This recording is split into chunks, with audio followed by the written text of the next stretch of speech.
Hey, welcome back to another YouTube tutorial. In this video, I'm going to tell you if your keyboard is not working, that is a physical keyboard, and you want something on your screen that's a digital keyboard. So that what we call that as on-screen keyboard. So if you want something on-screen keyboard and you are looking for that, we'll teach you in this video. You just have to follow the steps. So what you have to do is look for this option called search bar. In here, just search and write down on screen. You can see if you write down on screen keyboard, it will appear like this.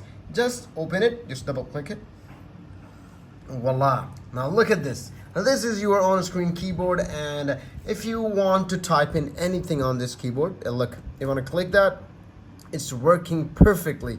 And if you want to compare this, you can use it on any device. For example, if I go to Google and I can just click it and just it's a blank. Oh, I have a code on my PC. I forgot that.